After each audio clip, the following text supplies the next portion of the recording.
Alright, we're here at 6614 South Franklin in Centennial. This is showing the transition between the plastic and the concrete after the repair has been made. The repair of the compromise between the clay and the concrete.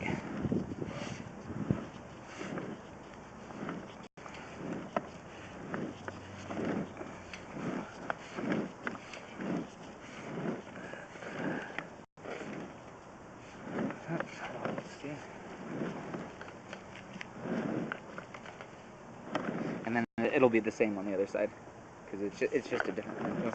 Yeah. Two different diameters. Yeah.